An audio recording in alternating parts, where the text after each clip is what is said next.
خاص کر دیا۔ پاکستان کا دو ٹوک موقف، نہ جھکنے والا موقف، عالمی سطح پر وہ عزت دلا رہا ہے جو ہر پاکستانی کی دیرینہ خواہش رہی ہے۔ کل وزیر اعظم نے اپنے سے کئی گنا بڑی مضبوط معاشی، سفارتی، مالیاتی قوتوں کو یوں کٹہرے میں لا کھڑا کیا۔ پاکستانیوں نے اپنے ماضی میں کسی سربراہ مملکت کا ایٹ لیسٹ یہ لب و لہجہ شاید ہی پہلے کبھی دیکھا ہو۔ آخر یورپی یونین کے سفراء نے اپنے خط میں لکھا کیا تھا، وہ ذرا میں آپ کو پڑھ کر سناتی ہوں ناظرین۔ وہ کہتے ہیں روس نے بلا اشتعال اپنے پرامن ہمسایہ ملک پر حملہ کیا، اس ملک پر چڑھائی کو جو اس کے لیے خطرہ نہیں تھا۔ ان شدید حالات میں بین الاقوامی برادری کو یکجہتی اور حمایت سے کام کرنا چاہیے، بین الاقوامی آرڈر کو برقرار رکھنا چاہیے۔ یورپی سفراء نے جنرل اسمبلی میں پاکستان سے روس کے خلاف ووٹ دینے پر اصرار کیا ہے اور کہا ہے کہ پاکستان روس کی کارروائی کی مذمت کے علاوہ اقوام متحدہ کے منشور اور اس کے بین الاقوامی قانون کی بنیادی اصولوں کی حمایت اور اسے برقرار رکھنے میں ہمارا ساتھ ہے۔ جو کچھ ہو رہا ہے یہ دنیا بھر کی طرح یورپ میں بھی ناقابل قبول ہے۔ بین الاقوامی برادری کے اختیار میں جو کچھ ہو کرنا چاہیے تاکہ یوکرین اور تمام عالم انسانیت کے لیے یہ اقدار غالب رہیں۔ دلچسپ بات یہ ہے کہ افغانستان اور عراق کو انسانوں کا جہنم بنانے والے ممالک کشمیر اور فلسطین روہنگیا کے مظالم پر خاموش۔ مغرب آج اپنے خطے میں ہونے والی جنگ سے تلملا اٹھا ہے۔ وزیر اعظم نے کل بڑے جرأت مندانہ سوالات اٹھائے ہیں کہ جو خط یورپی یونین نے ہمیں لکھا ہے کیا وہ بھارت کو بھی لکھا گیا ہے؟ ماضی میں نیٹو کا ساتھ دینے سے پاکستان کو ملا کیا ہے؟ افغان جنگ میں ہم نے جو کچھ کھویا، جو کچھ کیا، کیا اس پر ہمارا شکریہ ادا کیا گیا ہے؟ وزیر اعظم نے جو باتیں کی ہیں کیا آپ سر ان سے اتفاق کرتے ہیں؟ جو سوالات اٹھائے ہیں وہ کتنے درست ہیں اور کتنے موقع محل کے لحاظ سے تھے سر؟ دیکھیے بات یوں ہے کہ ہمیں اس وقت کیئرفل رہنا پڑے گا۔ اس کی وجہ یہ ہے کہ پاکستان کے کافی مسائل ہیں اور ہمارا ہندوستان کے ساتھ جو تعلقات ہیں وہ سب کے سامنے ہیں۔ ہم نے جو روس کی وزٹ کی تھی وہ ٹھیک تھی، حالانکہ لوگوں نے اعتراض کیا ہے، لیکن وہ یہ تھی کہ پہلے فیصلہ ہو چکا تھا تو وہ جانا وہاں مناسب تھا۔ اگر نہ جاتے تو سگنل یہ ملنا تھا، کیونکہ ہم روس سے کئی سالوں سے، دہائیوں سے کوشش کر رہے ہیں تعلقات بہتر کرنے کی۔ جب میں فورن منسٹر تھا تو ان کے پرائم منسٹر فراٹکوب آئے تھے، پھر پریزیڈنٹ مشرف کو پریزیڈنٹ پوٹن نے ماسکو بلایا تھا، اس کے بعد پرائم منسٹر نواز شریف بھی گئے ہیں اور پریزیڈنٹ زرداری بھی گئے ہیں اور پھر پرائم منسٹر عمران خان گئے، تو وہ مناسب تھا۔ لیکن میں یہ سمجھتا ہوں کہ جس تیزی سے حالات بدل رہے ہیں اس کی ضرورت یہ ہے کہ ہم کیئرفل ہوں۔ یورپین یونین سے ہمارے تعلقات اس لیے بہتر رہنے چاہیے کہ شروع سے یورپین یونین نے ہماری ڈیولپمنٹ میں ہمارا حصہ دیا ہے۔ پھر یہ ہے کہ ہمارے جو ایکسپورٹس ہیں، جس کی بہت ہماری گورنمنٹ بھی کوشش کر رہی ہے اور تمام گورنمنٹس کی یہ خواہش ہوتی ہے کہ ایکسپورٹس بڑھیں، وہ بھی زیادہ یورپین یونین جاتی ہیں، برطانیہ اور امریکہ۔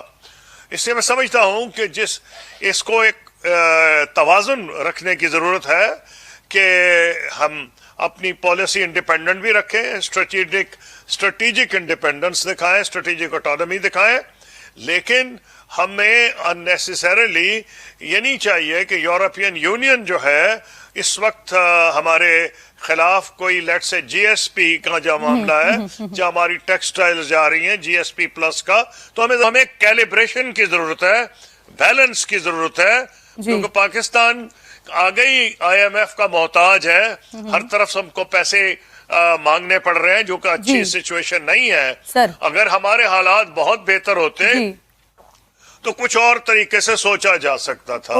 میں سمجھتا ہوں کہ ہم نے انڈیپینڈنس دکھائی ہے، لیکن ہمیں مغرب کے ساتھ تعلقات جو ہے ان کو بہتر رکھنے کی کوشش کرنی چاہیے۔ خورشید سفرا کا اس طرح ایک ملک کے خارجہ معاملات پر بات کرنا سر، یہ سفارتی لحاظ سے کتنا غلط ہے؟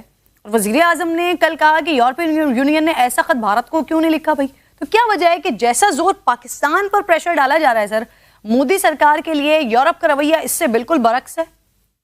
جو اس وقت مغرب کا رویہ ہے وہ بالکل غیر مناسب ہے، کیونکہ دیکھیں انہوں نے چین کے خلاف بھارت کو اپنا ایلائی بنا لیا ہے، امریکہ نے چین کو بھارت کو ایلائی بنایا ہے، بھارت کے بہت سے نخرے وہ سہ رہے ہیں، آپ اس پوزیشن میں نہیں ہیں، پاکستان کے نخرے وہ نہیں سہنے کو تیار۔ اس کی وجہ یہ ہے کہ جو افغانستان میں جس طرح نکالا گیا ہے امریکہ، جس ہزیمت کا اس کو سامنا کرنا پڑا ہے، وہ اپنے عوام کو یہ بتانا چاہتا ہے کہ اس میں زیادہ رول پاکستان کا ہے اور پاکستان کی وجہ سے یہ ہوا ہے۔ پاکستان کے بارے میں امریکہ میں بہت زیادہ غصہ ہے اور مغرب میں بھی، بھارت کے لیے بلکہ جو وہاں سینٹیمنٹ ہے وہ پازیٹیو ہے۔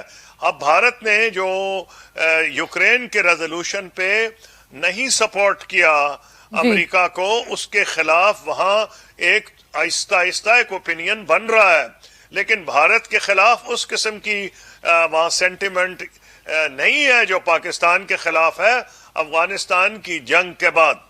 تو سر اس وقت پاکستان کو پھر صورتحال کیسے بیلنس کرنے کی ضرورت ہے؟ ہمیں اسٹریٹجک انڈیپینڈنس رکھنی چاہیے، لیکن ہمیں کیئرفل ہونی چاہیے، کیونکہ ابھی بھی ہم آئی ایم ایف کے پروگرام میں ہیں اور ہم نے ایشین ڈیولپمنٹ بینک سے بھی بلکہ دلیل یہ دی جا رہی ہے کہ آئی ایم ایف پیسے تو زیادہ نہیں دے رہا، لیکن جب تک وہ نہیں دے گا ایشین ڈیولپمنٹ بینک اور ورلڈ بینک جو ہیں وہ بہت سے جو ہمیں سپورٹ ہے اس وقت بیلنس آف پیمنٹس میں، وہ ہمیں مشکل بڑھ جائے گی، کیونکہ ہمیں اربوں ڈالر قرضے کے واپس کرنے ہیں۔ تو میں کہتا ہوں فورن پالیسی میں جو بنیادی مقصد ہوتا ہے، آپ اپنی اسٹریٹجک انڈیپینڈنس رکھیں، لیکن ذرا کیئرفل قصوری صاحب جون کو سر گرے لسٹ میں برقرار رکھنے کا فیصلہ بھی کیا ہے، یہ بھی سچویشن سے جڑا ہوا ہے؟ میں سمجھتا ہوں کہ آلریڈی فورن آفس نے یہ کہا ہے ان کو انڈیویجولی بھی، اور یہ بھی کہا ہے کہ یہ مناسب طریقہ نہیں ہے، جو طریقہ انہوں نے اپنایا ان کو فورن آفس کے ذریعے جانا چاہیے تھا۔ یہ بالکل ممکنات میں سے ہے۔ پاکستان نے دیکھیں وہ خود مان رہے ہیں 27 میں سے 26 پہ عمل درآمد کیا ہے۔ میرا یہ خیال ہے کہ اگر آج ہمارے مغرب کے ساتھ تعلقات بہتر ہوتے تو شاید یہ نہ ہوتا جو ہو گیا ہے، لیکن ایک بڑی عجیب سی بات ہے کہ جس کے پریشر میں ہم اپنے قوانین ٹھیک کر رہے ہیں، شاید اس کا پاکستان کو فائدہ ہو جائے، کیونکہ بہت سا پیسہ پاکستان میں جو آ رہا تھا غیر سرکاری ذرائع سے، وہ شاید بند ہوگا اور ہو سکتا ہے پاکستان کے ریزروز بھی بڑھیں، تو ایک انڈائریکٹ فائدہ پاکستان کو ہو جائے گا۔